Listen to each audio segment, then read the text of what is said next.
pada saat ini kita akan bersama-sama berdialog, ngobrol, bincang-bincang di dalam persekutuan doa yang kedua GKJ Pekalongan masa Pentakosta dengan judul Kuasa Allah yang Menguatkan. Iya, sehat Bu Endar? Puji Tuhan. Amin. Dan juga Pak Kuncoro, sehat Pak Kuncoro? Pangestunipun. Oke, untuk saat ini kita akan bersama-sama membicarakan topik yang sangat menarik, yaitu kuasa Allah yang menguatkan. Ngomong-ngomong, nek wong urip kuwi sakjane iki ana masalah, kuwi nek wong Kristen ki tanggapane pripun?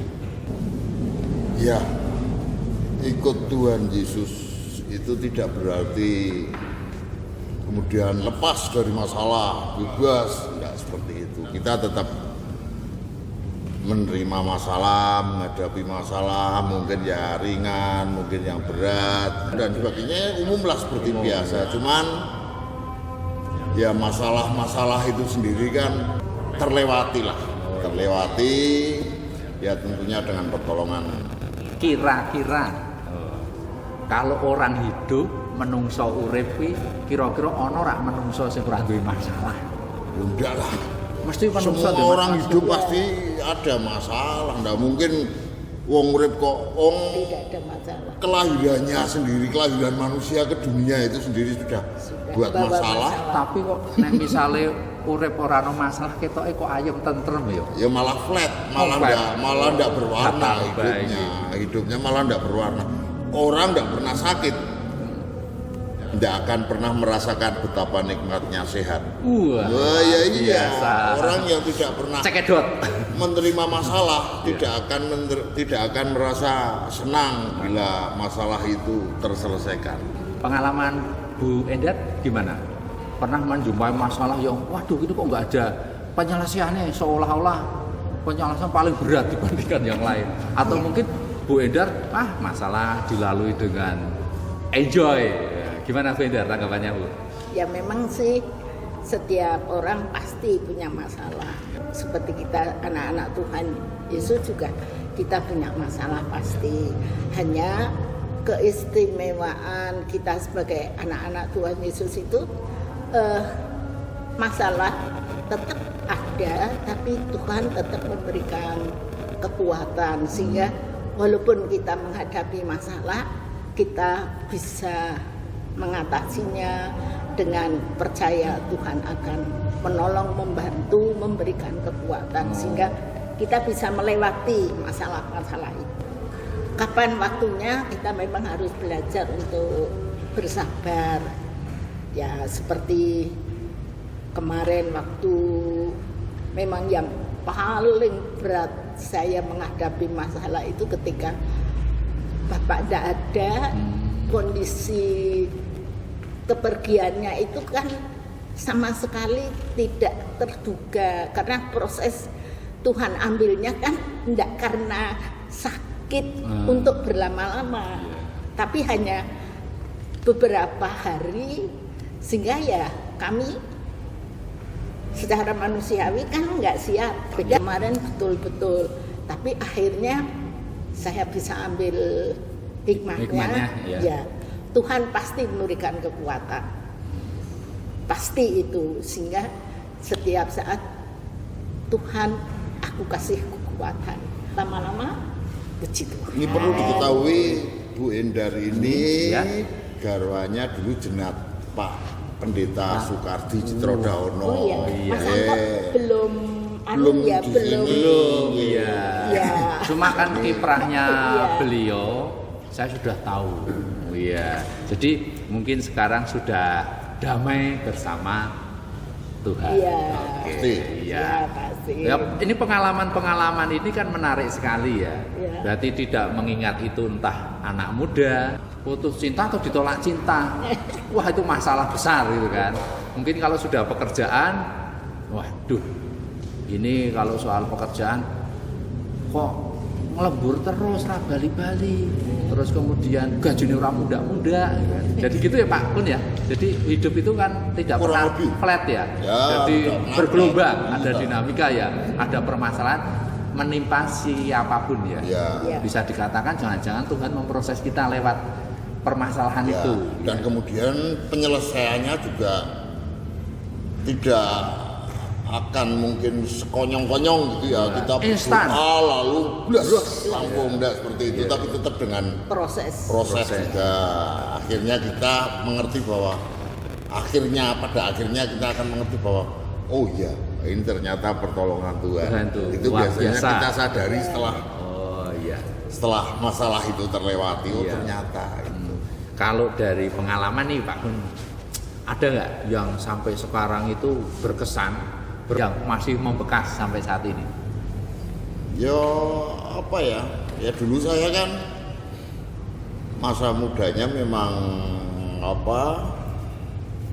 keras ya, sehingga memungkinkan saya untuk mencari alternatif dalam arti ya mencari kekuatan dari luar gitu loh. Itu orang itu sudah lewat, dan ya sekarang ya sisa-sisanya hanya ya saat itu ya setelah selesai dan hilang semua itu ya seolah seperti apa ya, seperti tidak punya apa-apa. Saya stop dulu ceritanya sebelum panjang dan lebar. Berarti dulu Pak Kun itu tidak mengakui kalau Tuhan kita itu super kuat dong. Kok mencari kekuatan di tempat lain? Iya, jadi gini, ya manusiawi ya. Karena memang yang dihadapi itu adalah fisik. Itu manusiawi juga, kita juga mencari hal-hal yang kira-kira fisik terkuat seperti itu kan. Nah, pada akhirnya juga saya menyadari bahwa saya tidak bisa seperti ini terus. Saya harus beriman seperti anak kecil. Anak kecil itu kan hanya butuh pertolongan orang tuanya. Iya. Digendong wong tuane wis senenge ra ilok-ilok. Kan gitu. Nah, itu hanya bersandar.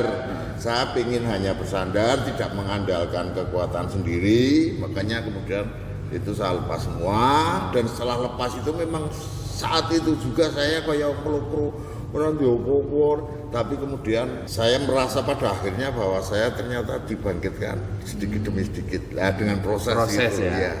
Sehingga saya menduduk saya sehingga saat ini ya tidak begitu mengandalkan seperti itu lagi, hanya Tuhan yang memberikan luar biasa kekuatan titik baliknya ya dari proses kesabaran. Ya belum titik balik amat lah, wong saya sekarang amat juga masih belum di itu Pak. Belum saleh amat, padahal amat lebih saleh dari saya kan gitu. Saya.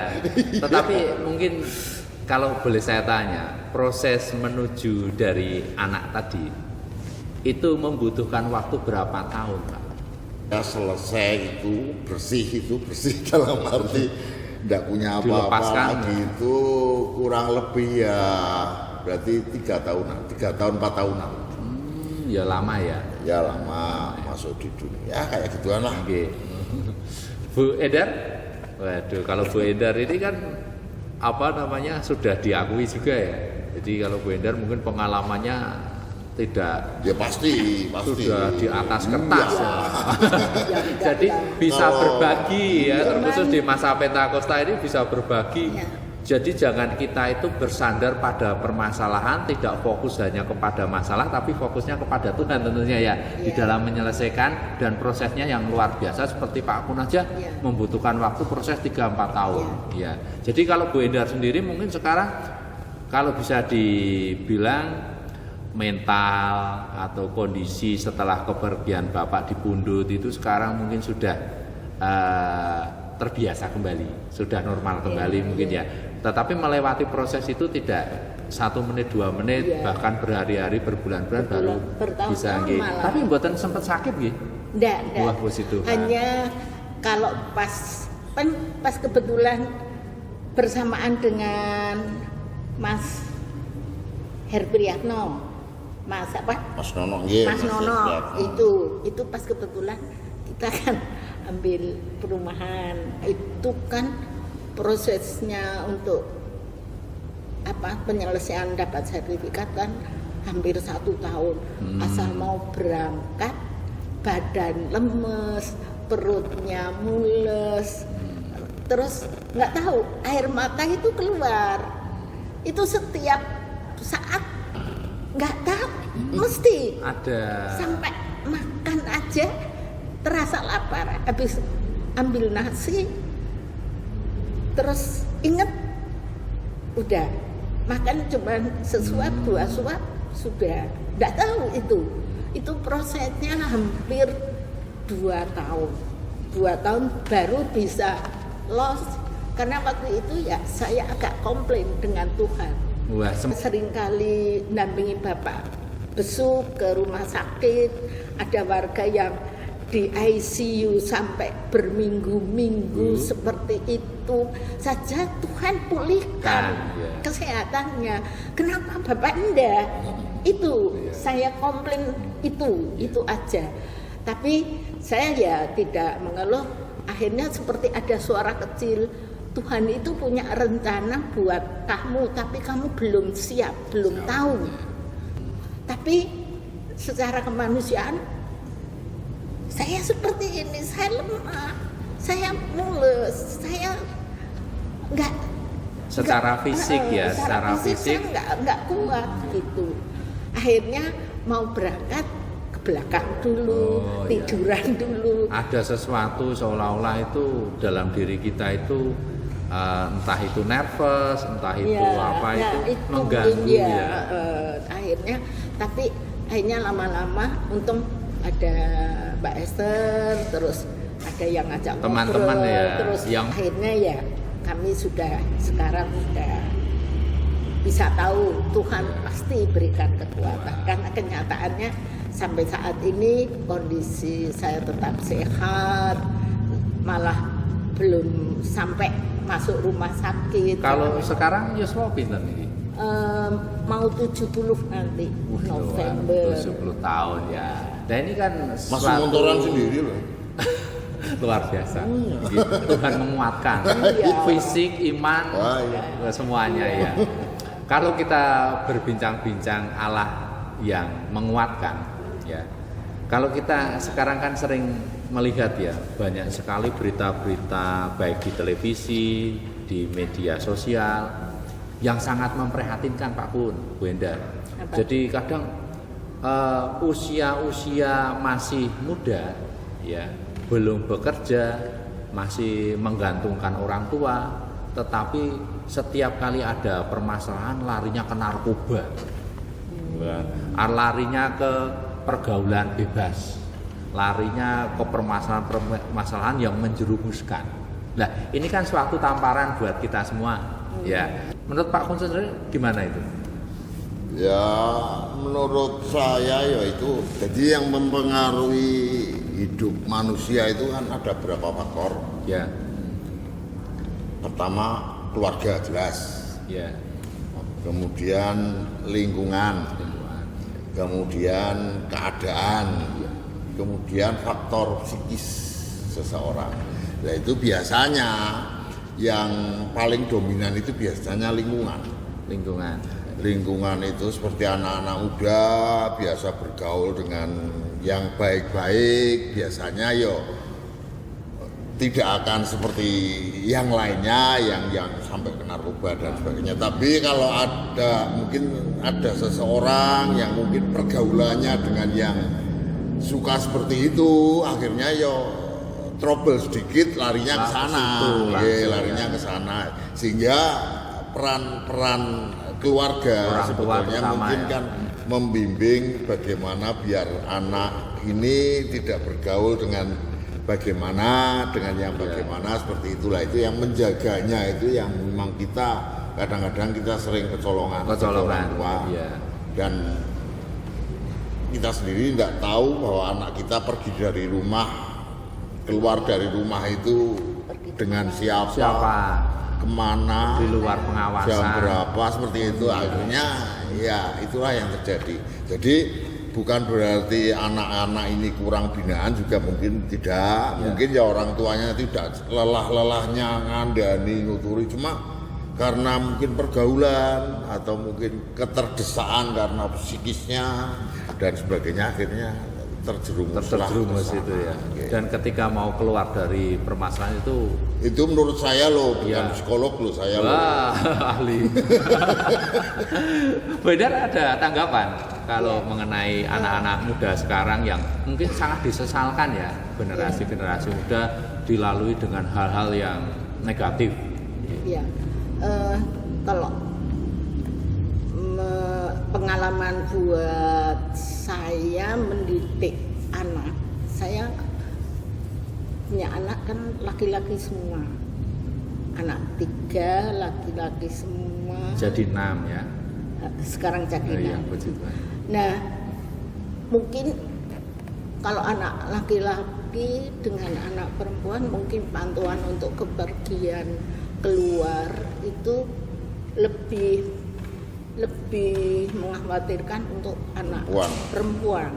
Nah, anak laki-laki mungkin tidak terlalu, tapi untuk saya secara pribadi mendidik anak-anak saya, memang anak-anak saya itu nggak suka main.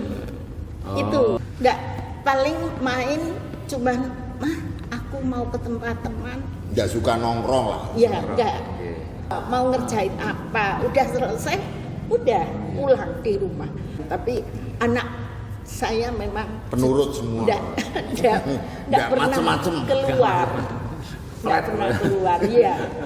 Nggak pernah keluar, sehingga ya hanya waktu-waktu tertentu. Ini mungkin yang dimaksud Pak Kuncoro tadi, ini berarti faktor yang disebabkan keluarga. Keluarga, ya. Selama keluarga bisa memantau, mengawasi, mengendalikan tadi, kondisi akan kondusif, aman-aman saja. Kadang ya, ini topik ini kan menarik sekali ya. Di masa Pentakosta ini kan kita juga memberikan pesan terutama kepada jemaat GKJ Pekalongan terkhusus ya. Bagaimana kita menyikapi hidup ini, menyikapi permasalahan yang ada. Nah, permasalahan itu kan kompleks ya. Tidak, mungkin tadi sudah dibahas satu persatu, tapi ada permasalahan mungkin rumah tangga ya. Kita doakan mungkin warga kita selalu aman ya. Terus kemudian masalah sekolah, masalah pergumulan mungkin pekerjaan, masalah hidup kan banyak sekali. Ya, ini sebagai apa ya istilahnya penyemangat ya yang harus kita hayati di dalam perbincangan saat ini. Mungkin dari Pak Kuncoro dulu, terus kemudian Bu Endar, mungkin apa yang akan disampaikan ketika kita itu menyikapi masalah, kita sampaikan apa ya yang lebih baik yang kita lakukan. Mungkin dari Pak Kuncoro dulu, pesan yang mau disampaikan. Kalau dari saya, ya pertama tadi ya, saya menghilangkan itu hal-hal apa itu yang seperti itu ya. Hanya melulu Tuhan. Jadi waktu itu memang saya ingin menghilangkan itu, saya lari ke mana-mana, siapa, tidak ada yang sanggup menghilangkan. Karena saya ngelakoni sendiri, topo sendiri gitu loh. Tidak hanya pemberian tapi topo sendiri sehingga merasuk dan sebagainya lah.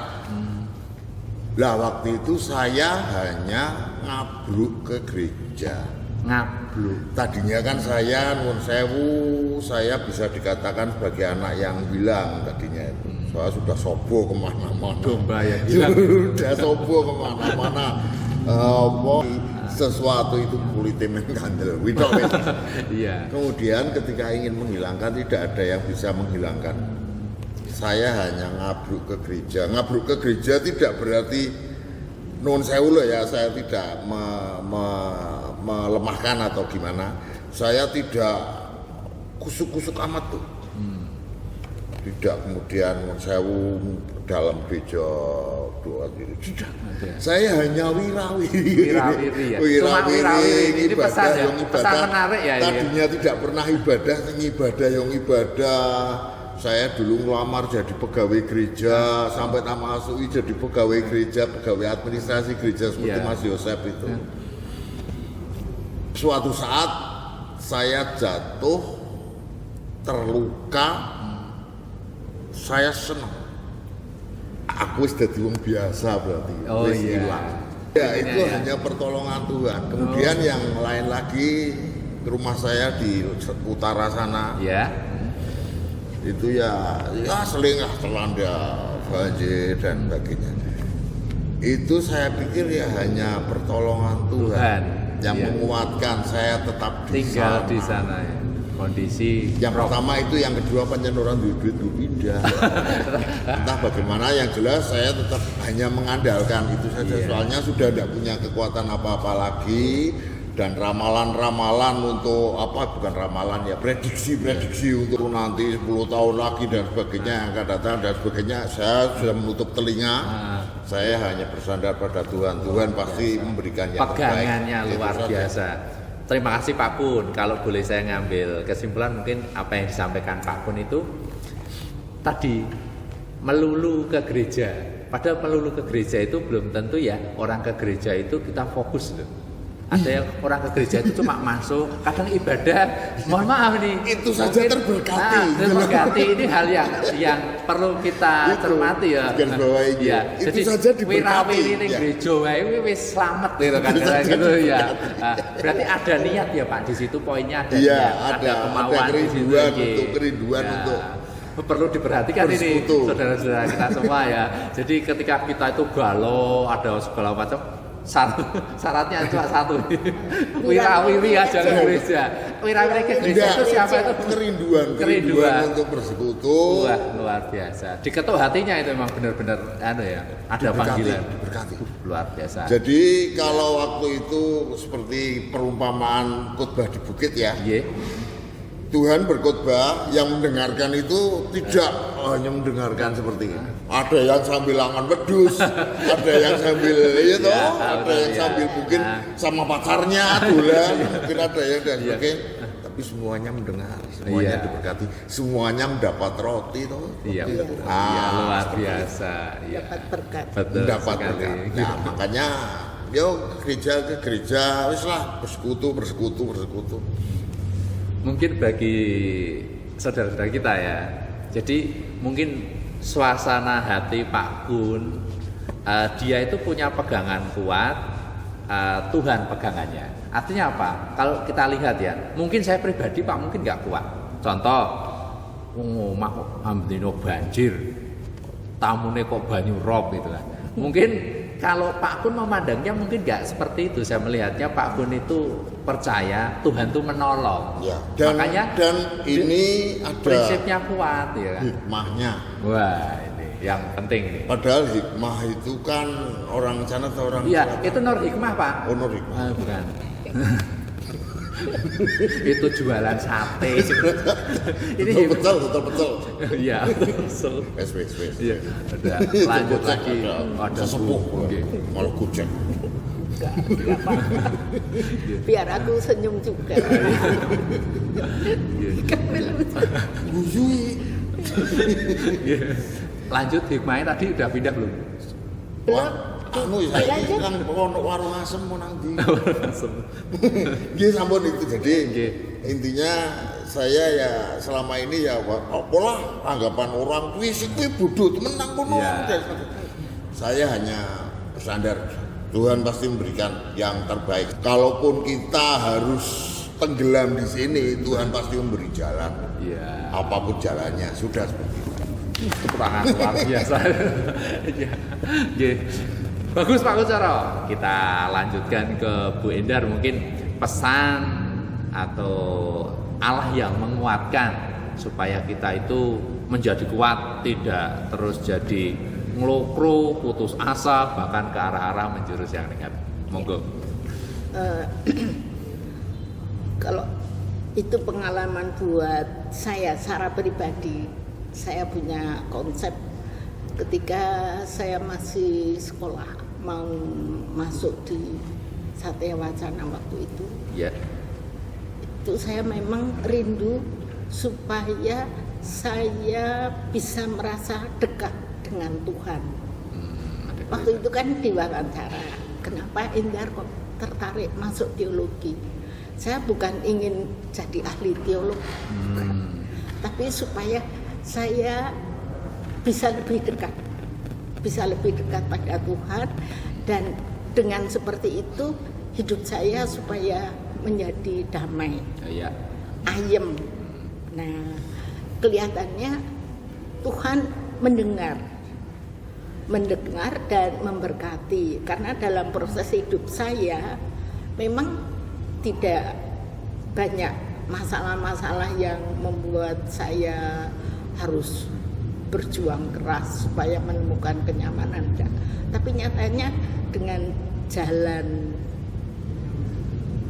melewati jalan hidup, semuanya kita bisa menikmati, bisa ayem, apalagi terus bisa mendampingi Bapak, menjadi pelayan di gereja. Itu artinya kan saya semakin dekat, semakin dekat pada Tuhan. Terus ketika saya punya anak kecil di gereja di Kutarjo dulu, pendeta sepuh itu mengingatkan saya, Nak Endar, tak kandani. Wonten napa Mbah Yoram, saya bilang gitu, namanya kan Pak Yoram, Mbah Yoram. Hati-hati, anak lanang-lanang, apa meneh anak pendeta, ojo nganti dadi anak setan. Itu aku jadi loh, kok anak setan? Terus pundi Mbah Yoram? Nek bapak nih iso ngandani warga, ning lali anaknya ora digandani. Nah, kata-kata itu tak pegang, membekas sampai sekarang. Sampai sekarang membekas. Saya harus mendidik, mendampingi anak-anak jangan sampai menjadi anak setan. Itu yang saya pegang.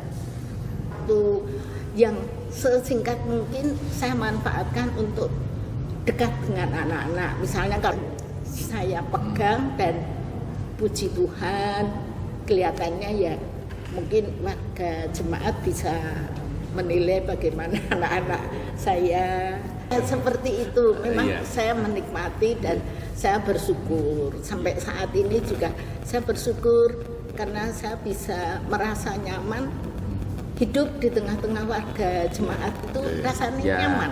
Bisa kenal Mas Anto dan malahan obat awet muda, obat paling berharga, terus nggak mahal. Hati yang gembira. Waduh. Kita harus bergembira.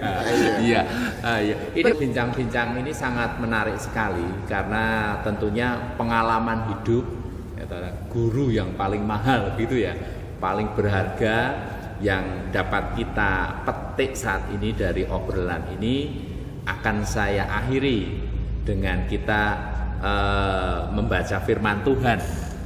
Firman Tuhan ini yang luar biasa tentang tema saat ini adalah kuasa Allah yang menguatkan. Itu bisa diambil sebagai pedoman kekuatan kita di dalam kita menjalani hidup kita sehari-hari, yaitu di dalam 1 Korintus pasal 10 ayat 13. Demikian firman Tuhan. Pencobaan-pencobaan yang kamu alami ialah pencobaan-pencobaan biasa yang tidak melebihi kekuatan manusia.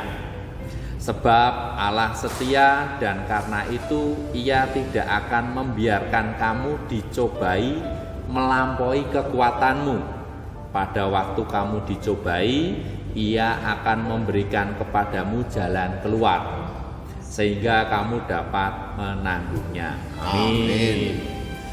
Terima kasih Pak Kuncoro, sehat selalu, menjadi inspirasi kepada setiap saudara-saudara kita yang saat ini mungkin sedang bergumul, mungkin mengalami hal yang sama yang dialami oleh Pak Kuncoro. Terus yang kedua, terima kasih kepada Bu Endar Kosasih, semoga selalu diberikan kesehatan tentunya.